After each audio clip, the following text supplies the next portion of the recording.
నమస్తే, welcome to V digital news. ముందుగా headlines. TDP కేంద్ర కార్యాలయం ఎన్టీఆర్ భవన్కు సీఎం చంద్రబాబు నాయుడు అందరి నుంచి వినతులు స్వీకరించిన సీఎం. పార్టీ నేతలతో కాఫీ కబుర్లు నిర్వహించిన చంద్రబాబు నాయుడు. అల్లూరు జిల్లాలో ఘోర బస్సు ప్రమాదం, 9 మంది మృతి.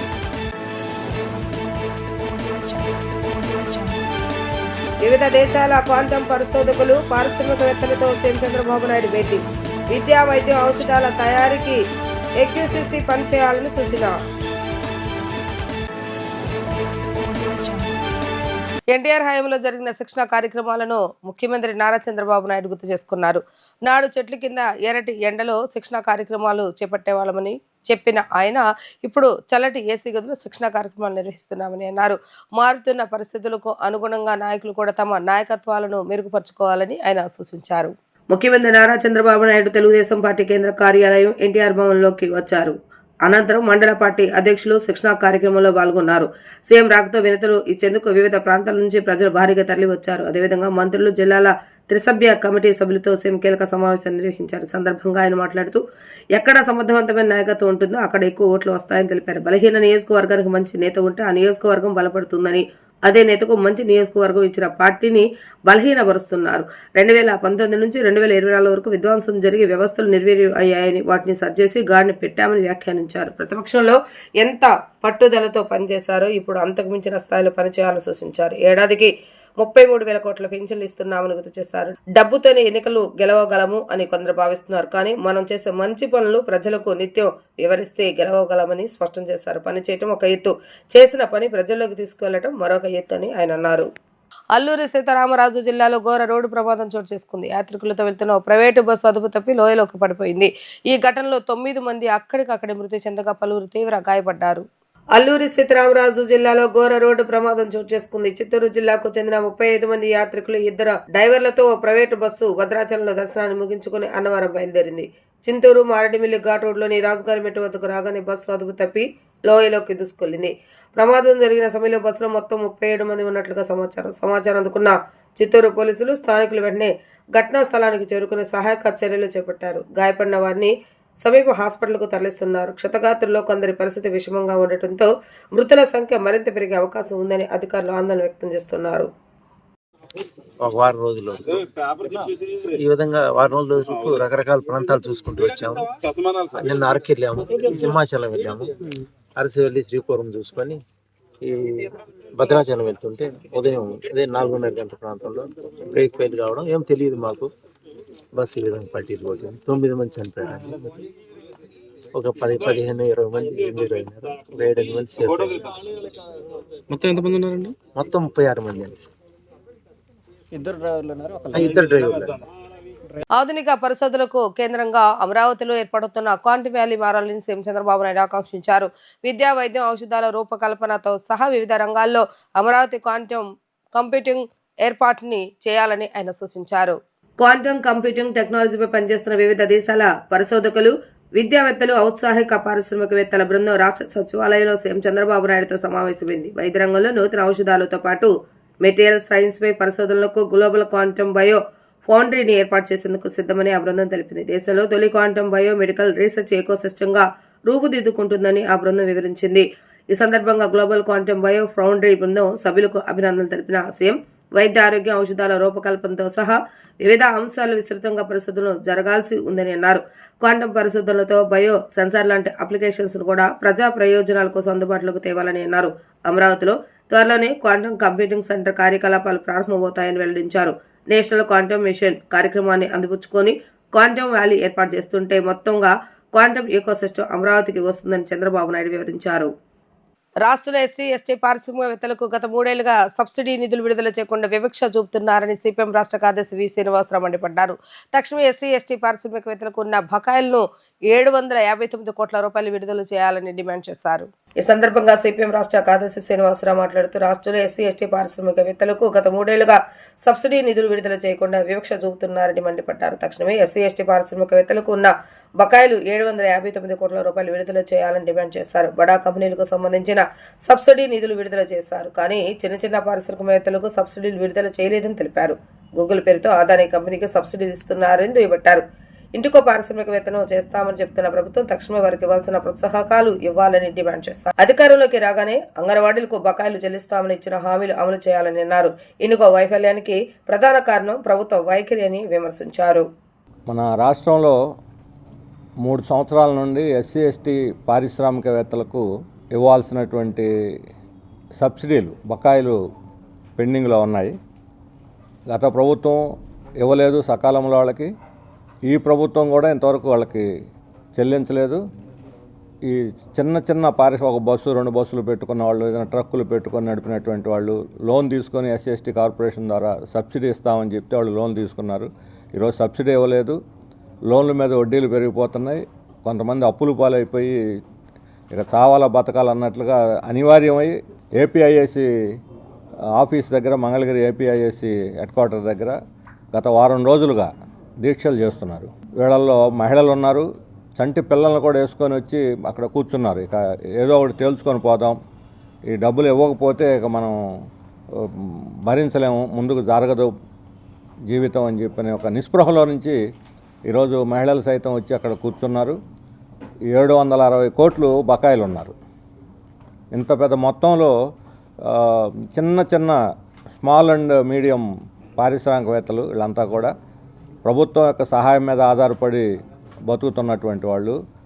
ఈరోజు మనకు ఇంటికొక పారిశ్రామికవేత్తను చేస్తామని ప్రభుత్వం రోజు పదే చెబుతున్నారు. ముఖ్యమంత్రి గారు అయితే ఆ విషయంలో చాలా పర్టికులర్గా ఉన్నారు. ఇంటికొక పారిశ్రామికవేత్తను చేస్తారని. కానీ ఇప్పుడు ఉన్నటువంటి వాళ్ళకి బకాయిలు ఇవ్వకుండా పెట్టుకున్నటువంటి అప్పులు తెచ్చిన వాళ్ళని దివాళా ఎత్తించి మరొకరు ఎవరు కూడా ముందుకు రాకుండా చేసేటువంటి విధానం ఇది ఏ రకంగానూ అభివృద్ధికి కానీ, పరిశ్రమ అభివృద్ధికి కానీ, ఉపాధి పెంపుదలకు కానీ తోడ్పడేటువంటి విధానం కాదు. చెప్పేటువంటి మాటలకి చేస్తున్నటువంటి ఆచరణకి మధ్య అస్సలు ఎక్కడ కూడా పొంతన కనిపించడం లేదు. చెప్పే మాట ఒకటి, చేస్తుంది ఒకటి. విశాఖపట్నంలో గూగుల్ వస్తుందని పెద్ద ప్రచారం చేశారు. ఆ గూగుల్కి 22,000 కోట్లు సబ్సిడీ. యాక్చువల్గా అది ఇప్పుడు అసలు రంగు బయటపడింది. అది గూగుల్ది కాదు, గూగుల్ పేరుకే అసలు అదానీ కంపెనీ అని. ఇప్పుడు దాన్ని మొత్తం పనులు చేస్తుందంతా అదానీ కంపెనీ.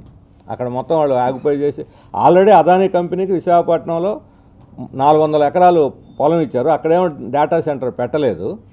ఇప్పుడు గూగుల్ పేరుతోటి ఇచ్చి గూగుల్ యొక్క పేరును ఉపయోగించుకొని, గూగుల్ అని అంటే దానికి ఒక రిప్యుటేషన్ ఉంది కాబట్టి, రిప్యూటెడ్ కంపెనీ కాబట్టి ఇంటర్నేషనల్గా గూగుల్ వస్తే ఇక్కడ ఒక పెద్ద డెవలప్మెంట్ జరుగుద్దని ఒక భ్రమను పెట్టడానికి.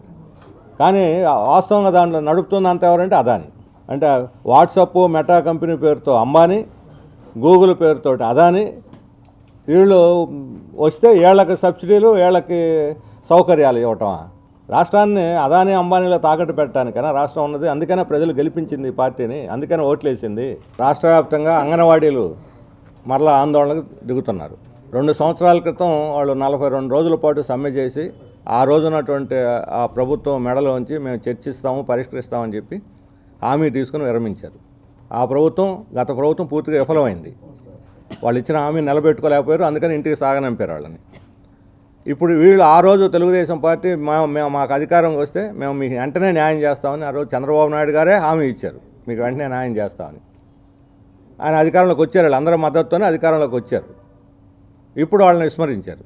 ఇది సరైనది కాదు. వాళ్ళు రోడ్డు ఎక్కిందాక మహిళలు, అంగన్వాడీలు మరలా తిరిగి రోడ్డు ఎక్కిందాక ప్రభుత్వం వెయిట్ చేసి దాన్ని నిర్లక్ష్యం చేయటం ఉంది సరైనది కాదు. ఇప్పుడు రోడ్డు ఎక్కక ముందే వాళ్ళని పిలిచి, ఆ సంఘాలను పిలిచి చర్చించి సమస్యను పరిష్కరించాలి. స్వతంత్రం వచ్చి 79 ఏళ్లు గడిచినప్పటికీ నాడు ఉమ్మడి ఆంధ్రప్రదేశ్లో ప్రస్తుత విభజిత ఆంధ్రప్రదేశ్లో కొన్ని కులాలు, కొన్ని వర్గాల పాలన సాగుతుందని National Justice Politic Front BC సంఘాల ఐక్య కార్యాచరణ కమిటీ అధ్యక్షులు విజార్ నరగోని ఆవేదన వ్యక్తం చేశారు. రాష్ట్రంలో కమ్మ, రెడ్డి 2 కులాలు మాత్రమే అధికారాన్ని చేపట్టి పాలన కొనసాగిస్తున్నాయంటూ స్పష్టం చేశారు. జనాభా ప్రతిపాదన అన్ని కులాల వారికి, వర్గాల వారికి రాజకీయ ప్రాతినిధ్యం ఉండాలని చెప్పారు. నేషనల్ పొలిటికల్ జస్టిస్ ఫ్రంట్ ఆధ్వర్యంలో వివిధ సంఘాలు, వివిధ రాజకీయ పార్టీలు, మేధావుల ప్రతినిధుల సమావేశం విజయవాడలోని ప్రెస్ క్లబ్ లో జరిగింది. అన్ని వర్గాలకు, కులాలకు రాజకీయ న్యాయం అనే అంశంపై చర్చా కార్యక్రమం జరిగింది. కార్యక్రమంలో ప్రధాన వక్తగా National Political Justice Front chairman Vijay Naragoni పాల్గొని ప్రసంగించారు. ఈ సందర్భంగా మీడియాతో నరగోని మాట్లాడుతూ ప్రస్తుత రాష్ట్రంలో 225 కులాలు ఉన్నాయని, వాటిలో 22 కులాలకు మాత్రమే అసెంబ్లీలో ప్రాతినిధ్యం లభించిందని అన్నారు. అసెంబ్లీలోని 175 సీట్లు కమ్మారెడ్డి వర్గాల వారే 70 సీట్లను చేజెక్కించుకున్నారని, మిగిలిన కొన్ని కులాలకు అరకొర ప్రాధాన్యత లభించిందని అన్నారు. దాదాపు 150 కులాలు రాజకీయ బానిసలుగా ఉన్నారని అన్నారు. మెజారిటీ కులాలకు ప్రాతినిధ్యం ఉన్నప్పుడే ప్రజాస్వామ్య దేశంగా భావిస్తామని అన్నారు. ఇతర కులాలకు దక్కాల్సిన సీట్లను కొన్ని కులాలే కొల్లగొట్టి అనుభవించడం ప్రజాస్వామ్యం ఎలా అవుతుందని నరగోని ప్రశ్నించారు. రాష్ట్ర వ్యాప్తంగా ప్రజల అవగాహన కోసం యాత్రలు నిర్వహిస్తున్నామని అన్నారు. 2 తెలుగు రాష్ట్రాల్లో ఈరోజు ఒక ప్రజాస్వామ్య సాధన కోసం ఒక ఉద్యమాన్ని ప్రారంభించాలని నిర్ణయించడం జరిగింది. ఎందుకనంటే ప్రజాస్వామ్యము అని అంటే అన్ని కులాలకు, అన్ని వర్గాలకు దానిలో ప్రాతినిధ్యం ఉన్నప్పుడే దాన్ని ప్రజాస్వామ్యము అని అంటాం మనం. కానీ ఈ 2 తెలుగు రాష్ట్రాల్లో ప్రజాస్వామ్యము అనేది లేదు.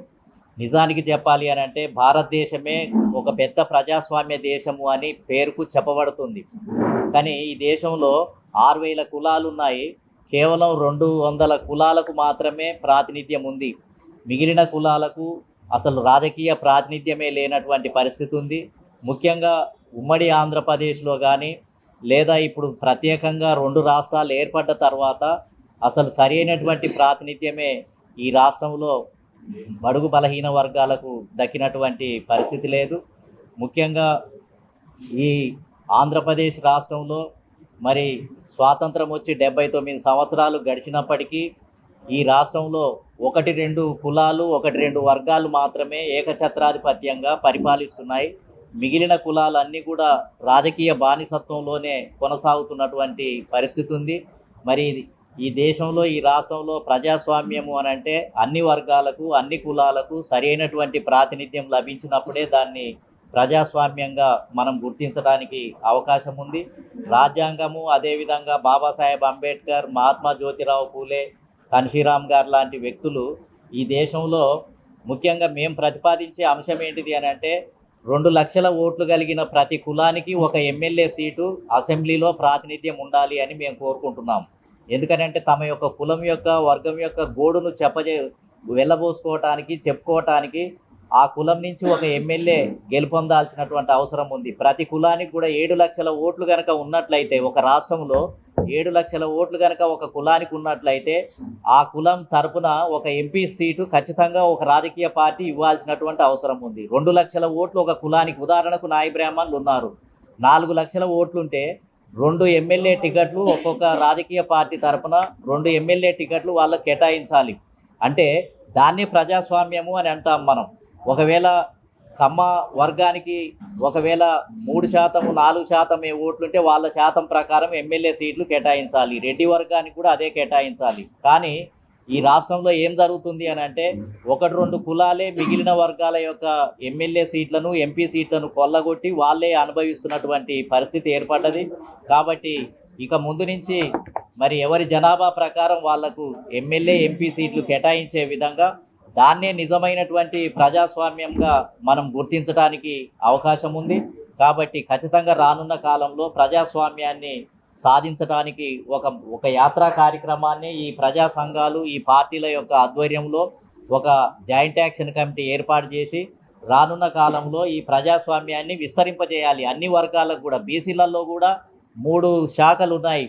బీసీ జనాభా ఎక్కువగా ఉన్నటువంటి బీసీ కులాలు గౌడ, యాదవ, పద్మశాలి, ముదిరాజు, మున్నూరు కాపు లాంటి ఎక్కువ జనాభా కలిగిన కులాలు ఉన్నాయి. వాళ్లకు ప్రాతినిధ్యం లభించాలి. ఎంబీసీ కులాలు ఉన్నాయి, నాయ బ్రాహ్మణులు, కుమ్మర్లు, కమ్మర్లు, వడ్రంగి లాంటి జనాభా తక్కువగా ఉండి ఎక్కువ వెనుకబాటుతనానికి గురైనటువంటి వాళ్ళు కూడా ఉన్నారు బీసీలలో.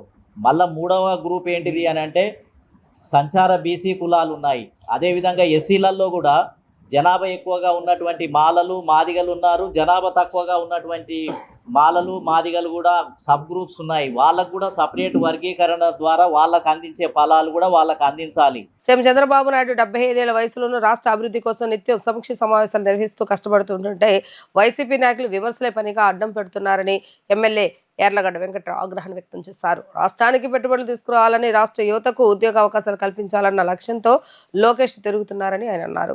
టీడీపీ కేంద్ర కార్యాలయంలో ఏర్పాటు చేసిన విలేకరుల సమావేశంలో గన్నవరం ఎమ్మెల్యే యార్లగడ్డ వెంకట్రావు మాట్లాడారు. ఇటీవల 3 రోజుల్లో 18 ప్రపంచ దిగ్గజ కంపెనీల సీఈఓలు, ఎగ్జిక్యూటివ్లతో ఆయన సమావేశమయ్యారు. ఈ కంపెనీల పేర్లు పలకడం కూడా వైసీపీ నాయకులకు రాదని ఎద్దేవా చేశారు. గుడివాడ ప్రజలు తనను ఓడించారన్న కక్షతో కొడాలి నాని ఏడాది పాటు ఆ నియోజకవర్గం వైపే చూడలేదని ఆయన విమర్శించారు. ముందుగా ఈ రాష్ట్ర ముఖ్యమంత్రి 75 సంవత్సరాల వయసులో నిత్యం రివ్యూ మీటింగులతో, గత పాలకులు ఎలా పనిచేశారో మనం చూసాం. నిత్యం రివ్యూ మీటింగులతో క్వాంటమ్ వ్యాలీ అభివృద్ధి లక్ష్యంగా, అమరావతి అభివృద్ధి లక్ష్యంగా, అలాగే వైజాగ్లో పెట్టుబడుల లక్ష్యంగా ఈ వయసులో కష్టపడి పనిచేస్తుంటే ప్రశంసించే స్థాయి, ప్రశంసిద్దామన్న ఆలోచన మీకు లేకపోయినా వైఎస్ఆర్ కాంగ్రెస్ పార్టీ నాయకులు మరీ దారుణంగా మాట్లాడతారు. తర్వాత మాట్లాడతా. అలాగే ముఖ్యమంత్రి గారు అంత కష్టపడి పనిచేస్తా, ఉప ముఖ్యమంత్రి గారు పవన్ కళ్యాణ్ గారు కూడా పంచాయతీరాజ్ శాఖలో ఎంపీడీఓలు చాలామంది ఎంపీడీఓలుగానే రిటైర్ అయిపోయే పరిస్థితి. ఇవాళ ఆయన పదోన్నతులు కల్పిస్తుందో చాలామందికి 10,000 మందికి పంచాయతీరాజ్లో ఆయన పదోన్నతులు కల్పించినందుకు ఆయనకు అభినందనలు తెలియజేస్తూ, గౌరవ మంత్రి ఈ రాష్ట్ర యువ నాయకుడు లోకేష్ బాబు గతంలో అమెరికా వెళ్ళినప్పుడు నేను కూడా వెళ్ళా. ఆ రోజున ఒకే ఒక రోజు ఎన్టీ రామారావు గారి స్టాచ్యూ అన్వీల్ చేయడానికి అట్లంటా తప్ప అన్ని రోజులు నిత్యం ఫార్చ్యూన్ 500 కంపెనీ సీఈఓలతో, కొంతమందితో, గూగుల్ వాళ్ళతో మాట్లాడి ఇవాళ ఆంధ్రప్రదేశ్ రాష్ట్రానికి, అదేదో మహేష్ బాబు సినిమాల్లో డైలాగ్ ఉంటుంది, నువ్వు మర్చిపోయారు, జనం మర్చిపోయారు, దేశం మర్చిపోయింది, కానీ గూగుల్ మర్చిపోదు కదా, అట్ట కొడితే ఇట్ట వచ్చేస్తుందని ఏదో కామెడీ స్కిట్ ఒకటి ఉంటుంది. అలాంటి గూగుల్ చేసుకుని చూస్తాం గురించి సినిమా రైటర్లకి డైలాగ్గా పనికొచ్చిన గూగుల్ని వైజాగ్ తీసుకొచ్చి గూగుల్ డేటా సెంటర్ని $15 బిలియన్ గూగుల్ తీసుకొచ్చిన లోకేష్ బాబుని మనస్ఫూర్తిగా అభినందిస్తూ, మళ్ళీ సంవత్సర కాలం తర్వాత మళ్ళీ యుఎస్ వెళ్ళి పెట్టుబడులే లక్ష్యంగా తన యువగళం పాదయాత్రలో 20 లక్షల మందికి ఉద్యోగ ఉపాధి అవకాశాలు కల్పిస్తమే నా లక్ష్యం అని చెప్పి ఆ దిశగా పనిచేస్తూ పెట్టుబడులను ఆకర్షిస్తూ అమెరికాలో 3 రోజుల్లో దాదాపు 18 కంపెనీలని, గూగుల్ కానీ, ఎడాప్ కానీ, ఎన్విడియా కానీ, ఇంటెల్ కానీ, ఏఎండి కానీ, ఓపెన్ ఏఐ కానీ, సేల్స్ ఫోర్స్, క్యాన్వా, అట్లాగే జీ స్కాలర్, ఆటోడెస్క్, ఇలా చదవటాకే చాలాసేపు పెట్టే పరిస్థితి, క్రియేటివ్ ల్యాండ్, ఇలా కంపెనీలు కలిసి పెట్టుబడులు పెట్టండి ఈ రాష్ట్రంలో అని అడిగినందుకు లోకేష్ బాబును విమర్శిస్తున్నారని సూటిగా వైసీపీ నాయకులను అడుగుతున్నా. మంత్రి నారా లోకేష్ గారు ఈ కంపెనీలతో చర్చలు జరుపుతా పెట్టుబడుల లక్ష్యంగా వాటిని ఆంధ్రప్రదేశ్ రాష్ట్రం వైపు మళ్లించడానికి విశేష కృషి చేస్తుంటే, లోకేష్ మాట్లాడే కంపెనీల పేరు స్పెల్ చేయటమే చాలామంది కష్టం వైసీపీ వాళ్ళకి. అంటే అందరినీ అంటలేదు, కొంతమంది బూతులు తిట్టేవాళ్ళు, ఇలా ప్రెస్ మీట్లు పెట్టేవాళ్ళు, వాళ్ళే వచ్చి ఇవాళ మళ్ళీ ఇట్లా మాట్లాడటం చాలా బాధాకరం, తీవ్రంగా ఖండించాల్సిన అంశం కూడా. ఇవాళ లోకేష్ బాబు స్ఫూర్తితో లోకేష్ తెచ్చిన కంపెనీ గూగుల్తో వైజాగ్ దిశ మారబోతుంది. It's going to be rock and many more companies will come. Vizag పెట్టుబడులకి స్వర్గధామం అవుతుంది దాంట్లో ఏమాత్రం సందేహం లేదు. దానికి లోకేష్ బాబు పనితీరుని ప్రతి ఆంధ్రుడు అభినందిస్తుంటే మీకు మాత్రం వేరేగా కనపడటం చాలా బాధాకరం. కనీసం ఓడిపోయిన తర్వాత ప్రజా తీర్పును గౌరవిస్తానని చెప్పాడు గుడివాడ ప్రజలకి. గుడివాడ ప్రజలు ఓడిచ్చారనే కక్షతో సంవత్సరం రాలేదా? రమ్మనండి, ఎవడొద్దన్నాడు? మేము రావాలనే చూస్తున్నాం, రాకుండా ఎందుకు దాక్కుని ఉంటాం? లేదా ఎన్టీఆర్ టు వైఎస్ఆర్ ట్రస్ట్ అని పెట్టాడు, అలాంటి కొత్తదేమన్నా పథక రచన ఏమన్నా చేస్తున్నాడేమో. ఏదో ఇదే విజయవాడ నుంచి గుడివాడ వెళ్ళేటప్పుడు బస్సు పోయాక అంకిపాడు వెళ్ళినట్టుగా. ఎవరైనా రాజకీయాల్లో ఉంది అంతిమంగా ప్రజాసేవ చేయటాకే. కథ భాష మారింది. అంతకుముందు చంద్రబాబు నాయుడు గారు నా మీద పోటీ చేయి, లోకేష్ బాబు నా మీద పోటీ చేయనివాడు. ఇప్పుడు కూడా మరి చంద్రబాబు గారు లోకేష్ రావాలని అడుగుతాడు, లేకపోతే రాము మీద ఓడిపోయాడు కాబట్టి ఇంకా ఆ మాటలు మాట్లాడటం చూద్దాం, వచ్చినా తెలుస్తుంది కదా, రాకముందే ఉంది. ఇప్పుడు ఈ గుడివాడ నియోజకవర్గం నుంచి నేను 4 సార్లు అవకాశం ఇచ్చి 20 సంవత్సరాలు శాసనసభ్యుడిగా ఎన్నుకుంటే, నువ్వు ఓడిపోయిన తర్వాత గుడివాడ మొహం చూడకుండా సంవత్సరం ఉన్నావంటేనే గుడివాడ ప్రజలు ఆలోచిస్తున్నారు. అలాగే రాష్ట్ర ప్రజలు కూడా డెఫినెట్గా అనుకుంటారు, పవర్ ఉన్నప్పుడే ఉంది, పవర్ ఉన్నప్పుడు పవర్ ఈజ్ పవర్. అల్టిమేట్గా పవర్ ఉన్నప్పుడు ఎవరైనా మాడతారు, ఎవరైనా ఏదైనా చేస్తారు. పవర్ లేనప్పుడు చేస్తే అది గ్రేట్. కేంద్రంలో మూడోసారి అధికారంలోకి వచ్చిన ఎన్డీఏ ప్రభుత్వం మరింత దూకుడుగా వ్యవహరిస్తుందని సిఐటి జిల్లా ఉపాధ్యక్షుడు దోనేపూడి కాశీనాథ్ ధ్వజమెత్తారు. కార్మిక వర్గం అనేక త్యాగాలతో సాధించుకున్న 29 కార్మిక చట్టాలను రద్దు చేసి 4 లేబర్ కోడ్స్గా మార్చి కార్మికులను కట్టుబానిసలుగా చేయాలనే ఆలోచన దుర్మార్గమని ఆవేదన వ్యక్తం చేశారు. హాకస్ యూనియన్ ఆధ్వర్యంలో 18వ అఖిల భారత మహాసభలను జయప్రదం చేయాలని కోరుతూ బీసెంట్ రోడ్ మహంతి మార్కెట్ దగ్గర మహాసభలకు సంబంధించిన పోస్టర్ను సిఐటి జిల్లా ఉపాధ్యక్షుడు దోనేపూడి కాశీనాథ్ విడుదల చేశారు. అనంతరం కాశీనాథ్ మీడియాతో మాట్లాడుతూ జనవరి 4వ తేదీన విశాఖపట్నంలో జరిగే సిఐటి అఖిల భారత 18వ మహాసభల సందర్భంగా భారీ ప్రదర్శన బహిరంగ సభను జయప్రదం చేయాలని పిలుపునిచ్చారు. ఉద్యోగ కార్మికుల సమస్యల పరిష్కారం కోసం సిఐటి నిత్యం ఆందోళన పోరాటాలు చేస్తుందని అన్నారు. కార్మిక హక్కుల సంక్షేమంతో పాటు ప్రభుత్వ రంగ సంస్థలను దేశ పరిశ్రమల రక్షణ కోసం ఐక్య పోరాటాలు నిర్వహిస్తుందని అన్నారు. కార్మికులు ఉద్యోగుల సమస్యల పరిష్కారం కోసం వారు చేస్తున్న ఆందోళనకు అండగా నిలుస్తుందని అన్నారు. డిసెంబర్ 31, 2026 జనవరి 4 వరకు విశాఖపట్నంలో అఖిల భారత 18వ మహాసభలు జరుగుతాయని అన్నారు. జనవరి 4వ తేదీ బహిరంగ సభలు జరుగుతాయని వెల్లడించారు.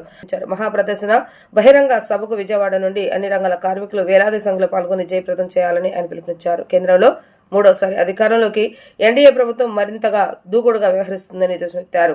కార్మిక వర్గం అనేక త్యాగాలతో సాధించుకున్న 29వ కార్మిక చట్టాలను రద్దు చేసి 4 లేబర్ కోడ్స్గా మార్చి కార్మికులను కట్టు బానిసలుగా చేయాలనే ఆలోచన దుర్మార్గమని ఆయన ఆవేదన వ్యక్తం చేశారు. సిఐటియు అఖిల భారత మహాసభలు విశాఖపట్నంలో జరగబోతూ ఉన్నాయి. ఇప్పటికే సన్నాహాలన్నీ పూర్తి చేసుకొని దాదాపుగా 2600 మంది డెలిగేషను వివిధ రాష్ట్రాల నుండి ప్రతినిధులుగా ఈ సభలో పాల్గొంటూ ఉన్నారు. ఆ రాష్ట్రాల్లో కార్మిక వర్గం ఎదుర్కొంటున్నటువంటి పరిస్థితిని దేశవ్యాప్తంగా రాష్ట్రవ్యాప్తంగా ఉన్నటువంటి సమస్యలను చర్చించేటువంటి దానికోసం ఒక వేదికగా ఈ మహాసభ జరగబోతూ ఉంది. 16 దేశాల నుండి విదేశీ ప్రతినిధులు కూడా ఈ మహాసభకి సౌహార్ద ప్రతినిధులుగా హాజరు కాబోతూ ఉన్నారు. దాదాపుగా దేశంలోనే యావత్ భారతదేశంలోనే మొట్టమొదటి అతి పెద్ద సంస్థగా కోట్లాది సభ్యత్వం కలిగినటువంటి సంస్థగా ఉన్నటువంటి centre of Indian trade union CITU జాతీయ మహాసభలు 55 సంవత్సరాల తర్వాత మొట్టమొదటిసారి ఆంధ్రప్రదేశ్లో జరగబోతూ ఉన్నాయి. వీటిని జయప్రదం చేయాల్సినటువంటి బాధ్యత మొత్తం యావత్ కార్మిక వర్గం మీద ఉంది. ఆ రకంగా భుజస్కంధాల మీద వేసుకొని ఈ మహాసభ జయప్రదానికి అవిరళమైనటువంటి పద్ధతిలో కృషి జరుగుతూ ఉంది. ఇందులో చర్చించేటువంటి అంశాలకు సంబంధించి లేబర్ కోడ్లు 4 లేబర్ కోడ్లు దుర్మార్గమైనటువంటి లేబర్ కోడ్లు మోడీ ప్రభుత్వం చేసినటువంటి చర్యలు ఏవైతే ఉన్నాయో ఆ చట్టాలని తిరస్కరించాలని చెప్పనని దాని మీద పోరాటాలు ఉధృతం చేయాలని చెప్పనేటువంటిది ఒకటి. కనీస వేతనం 26,000 రూపాయలు మినిమం వేతనం అని చెప్పనేటువంటిది ఉండాలని చెప్పనేది ఒకటి. సమాన పనికి సమాన వేతనం అని చెప్పనేటువంటిది అమలు జరపాలి అని చెప్పనేటువంటిది ఒకటి. పని గంటలు ఎప్పుడో కొన్ని శతాబ్దాల క్రితం సాధించుకున్నటువంటి పని గంటలు 8 గంటల పనిదినాన్ని అమలు జరపాలి అని చెప్పనేటువంటి లక్ష్యంతో జరుగుతూ ఉన్నటువంటి చర్చలు కానీ ఇవి కానీ వేదికగా కాబోతూ ఉంది. కనీస పెన్షన్ 9,000 ఇవ్వాలి అని చెప్పనేటువంటి దీంట్లో కూడా ఈ రకమైనటువంటి పద్ధతుల్లో కొన్ని సమస్యలను తీసుకొని బిల్డింగ్ రంగం కానీ ముఠా రంగం కానీ ఆటో రంగం కానీ ప్రైవేట్ ట్రాన్స్పోర్ట్ కానీ వీళ్ళని ఈ హమాలీలు కానీ వీళ్ళందరికీ దీనికి సంబంధించినటువంటి సమగ్ర చట్టం అని చెప్పనేటువంటిది సంక్షేమ చట్టాలని చెప్పనేటువంటి వెంటనే అమలు జరపాలి అని చెప్పనేటువంటి నినాదంతో కూడా ఈ డిమాండ్ని కూడా రేపు జరగబోయేటువంటి మహాసభలో చర్చించబోతూ ఉన్నారు. అందుకని అనేక రకాలైనటువంటి కార్మిక వర్గం ఎదుర్కొంటున్నటువంటి ఉద్యోగ కార్మిక వ్యతిరేక విధానాలకు వ్యతిరేకంగా ఈ రాష్ట్రంలో అయితే పిఆర్సీని అమలు జరపాలని చెప్పని సాగుతూ ఉంది పోరాటం. ఈ రాష్ట్రంలో అయితే 10 గంటలు తగ్గించాలని చెప్పని పోరాటం సాగుతూ ఉంది. మోడీ చెప్పినటువంటి దాన్ని ఏ రాష్ట్రమో అమలు జరపలా. చంద్రబాబు నాయుడు ప్రభుత్వం మాత్రం 10 గంటలు అమలు జరిపేటువంటి దానికి అసెంబ్లీలో చట్టం చేసినటువంటి దుర్మార్గమైనటువంటి కూటమి ప్రభుత్వ విధానాలకి వ్యతిరేకంగా కూడా ఈ వేదిక చర్చించబోతూ ఉంది. ఈ రకమైనటువంటి పద్ధతుల్లో జరిగేటువంటి మహాసభల్ని జయప్రదం చేయాలని చెప్పారని 4వ తేదీ జరిగేటువంటి సభ బహిరంగ సభ ర్యాలీ వేలాది మంది లక్షలాది మంది కార్మికులతో ఆంధ్ర యూనివర్సిటీ నుండి విశాఖ బీచ్ వరకు కూడా సాగబోతూ ఉన్నటువంటి ఈ ప్రదర్శన బహిరంగ సభని జయప్రదం చేసేదానికి యావత్ కార్మిక వర్గం ఆంధ్రదేశంలో ఉన్నటువంటి లక్షలాది మంది కార్మికులు సమాయత్తం కాబోతా ఉన్నారు, సమాయత్తం అవుతా ఉన్నారు. ఇప్పటికే రవాణా సౌకర్యాలని ఏర్పాటు చేసుకుని ముందుకు వెళ్తా ఉన్నారు. జగన్ ఆంధ్ర గోండారాజు మాత్రమే కాదు, రాష్ట్ర మాఫియా డాన్ అంటూ టీడీపీ రాష్ట్ర అధికార ప్రతినిధి రాజేష్ అన్నారు. జగన్ కోసం పనిచేసే లీగల్ టీం తన కోసం పనిచేస్తుందని బోరుగడ్డ అనిల్ గొప్పగా చెప్పుకుంటున్నాడు అన్నారు. బోరుగడ్డ అనిల్ రాష్ట్రం కోసమో దేశం కోసమో పోరాడిన వ్యక్తి కాదని అన్నారు. ప్రజల కోసం మాట్లాడిన ప్రజా ఉద్యమకారుడు కూడా కాదని, ఇలాంటి వ్యక్తిని జగన్ ఎంత ప్రేమ చూపటంలో మర్మం తెలియదని అన్నారు. జగన్ కు బోరుగడ్డ అనిల్పై ఇన్ని జాగ్రత్తలు తీసుకోవాల్సిన అవసరం ఏంటి అంటూ ప్రశ్నించారు. బోరుగడ్డ అనిల్ లాంటి వారిని బయటికి తెచ్చి శాంతి భద్రతలకు విఘాతం కలిగించే పనులు చేసే ఆలోచనలో జగన్ ఉన్నట్లుగా అనుమానం కలుగుతుందంటూ రాజేష్ తెలిపారు. మన ఆంధ్ర గోండారాజ్, ఆంధ్రప్రదేశ్ మాఫియా డాన్ జగన్మోహన్ రెడ్డి చేసిన ఒక ఘనకార్యాన్ని మేము ముందుకు తీసుకొద్దామని మీకు ఒక వీడియో చూపిస్తాను. అతను జగన్మోహన్ రెడ్డి తన జీవితంలో చేసిన మేలేంటి, తనకి ఎంత గొప్పగా సహాయం చేశాడనేది టెస్టిమోనీ ఇవ్వడానికి మన ముందుకి బోరుగడ్డ అనిల్ అనే ఒక వైసీపీ కార్యకర్త నాయకుడు అని నాకు తెలీదు. అతను ఈ మధ్య ఒక 2-3 రోజుల క్రితం ఇచ్చిన ఒక ఇంటర్వ్యూ ఈరోజు రాష్ట్ర వ్యాప్తంగా అదే హాట్ టాపిక్ అయిందండి. జగన్మోహన్ రెడ్డి అతనికి ఏం చేశాడో అతను మాట్లాడతాడు. ఒకసారి మీరు ఆ వీడియో చూడండి. పార్టీని అంటిపెట్టుకొని ఇంకో పార్టీలో ఉండి ఈ పార్టీ నాయకులను లేపుతారు, జైలుకు పోతారు. మీ వెనకాల పార్టీ నిలబడపాయా, మీ వెనకాల మీ జగన్ అన్న నిలబడకపోయి ఏం లాభం? ఇంకా ఎందుకు క్యారీ చేస్తా ఉన్నారు? జగన్మోహన్ రెడ్డి గారు నా వెనకాల నిలబడలేదని ఎవరు చెప్పినారు నీకు? ఉన్నారా? జగన్మోహన్ రెడ్డి గారు లేకపోతే బయటకు వచ్చేవాడిని కాదు. వైఎస్ జగన్మోహన్ రెడ్డి అనే వ్యక్తి లేకపోతే బోరుగడ్డ అనిల్ కుమార్ ఇప్పటికీ బయటకు వచ్చి ఉండేవాడు కాదు. మీ వెనకాల జగన్మోహన్ రెడ్డి ఉన్నాడు. అయితే ఖచ్చితంగా 100% జగనన్నే దగ్గరుండి వైఎస్ జగన్మోహన్ రెడ్డి గారికి బెయిల్ ఇచ్చి తీసుకొచ్చిన అడ్వకేట్స్ టీం నా కోసం పనిచేసింది. ఆంధ్రప్రదేశ్లో ఓన్లీ ఫ్యూ పర్సన్స్, అంటే 2 కోసం 2 persons కోసమే వాళ్ళు పనిచేసినారు. ఎవరు వాళ్ళు? First Borugadda Anil, second intelligence chief, మాజీ చీఫ్ ఇంటెలిజెన్స్ చీఫ్ సీతారామాంజనేయులు గారు. ఆ బోరుగడ్డ అనిల్ అనే వ్యక్తి నన్ను జైలు నుంచి రిలీజ్ చేయించింది జగన్మోహన్ రెడ్డి, నా వెనుకున్నది జగన్మోహన్ రెడ్డి. జగన్మోహన్ రెడ్డి కోసం పనిచేసిన లీగల్ టీం నా కోసం పనిచేసింది అని డైరెక్ట్గా ప్రెస్ మీట్లో చెప్పాడు. అయితే అంత గొప్పగా ఈయన బయట తీసుకురావడానికి ఈ రాష్ట్రం కోసమో దేశం కోసమో పోరాడిన మహావీరుడైతే కాదు అతను. ఈ రాష్ట్రంలో ప్రజల కోసం ప్రజల తరపున మాట్లాడిన ప్రజా ఉద్యమకారుడు కూడా కాదు. అయితే మరి ఇలాంటి వాడిని సాక్షాత్తు ఒక మాజీ ముఖ్యమంత్రి, ప్రస్తుత పులివెందుల ఎమ్మెల్యే గారు ఎంత ప్రేమగా ఎంత కేర్ చూపించి వాడిని బయట తీసుకురావడానికి గల కారణం, ఇంతకీ ఈ బోరుగడ్డ అనిల్ అనే వ్యక్తి చేసే పని ఏంటి, అతను ఎందుకు జగన్మోహన్ రెడ్డికి నచ్చాడు? ఇలాంటి వాడిని అర్జెంటుగా జగన్మోహన్ రెడ్డి తన లీగల్ టీంని పెట్టి బయటికి తీసుకురావాల్సిన అవసరం ఏముందని ఈరోజు ఆంధ్రప్రదేశ్ ప్రజల తరపున నేను జగన్మోహన్ రెడ్డిని ప్రశ్నిస్తున్నాను. నిజంగా జగన్మోహన్ రెడ్డి మీకు చిత్తశుద్ధి ఉంటే వీడు మాట్లాడిన మాటల వీడియోలు మీ ఇంట్లో ఉన్న మహిళలకు వేసి చూపించే దమ్ము మీ జగన్మోహన్ రెడ్డి గారికి ఉందా అని నేను అడుగుతున్నాను. ఏమి ఈ రాష్ట్రానికి ఏం మేలు చేశాడని మీ సాక్షాత్తు మీ లీగల్ టీంను ఉపయోగించి ఇలాంటి క్రిమినల్ గాడిని, ఇలాంటి రౌడీ గాళ్ళని మీరు ఎందుకు బయటికి తీసుకొచ్చి ప్రజల్లోకి జనజీవన స్రవంతుల్లోకి ఎందుకు మీరు కలిపేస్తున్నారు? ఎందుకు నేరాలను మీరు ఈ రకంగా ప్రోత్సహిస్తున్నారని నేను డైరెక్ట్గా అడుగుతున్నాను. అందుకే మిమ్మల్ని ఈ జగన్మోహన్ రెడ్డి అనే వ్యక్తిని స్టార్టింగే నేను ఈ రాష్ట్రానికి ఒక గోండారాజుగా, ఈ రాష్ట్రానికి ఒక మాఫియా డాన్గా అందుకే అభివర్ణించాను. వార్తలు ముగించే ముందు హెడ్లైన్స్ మరొకసారి. టీడీపీ కేంద్ర కార్యాలయం ఎన్టీఆర్ భవన్కు సీఎం చంద్రబాబు నాయుడు అందరి నుంచి వినతులు స్వీకరించిన సీఎం. పార్టీ నేతలతో కాఫీ కబుర్లు నిర్వహించిన చంద్రబాబు నాయుడు. అల్లూరు జిల్లాలో ఘోర బస్సు ప్రమాదం, 9 మంది మృతి.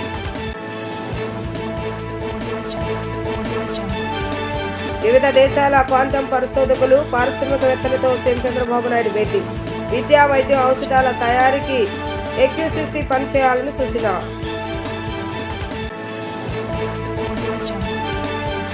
ఇవి ఈరోజు వార్తా విశేషాలు. మరలా తిరిగి ప్రసారమయ్యే వార్తలు మళ్ళీ కలుద్దాం. అదొక సెలవు. నమస్కారం.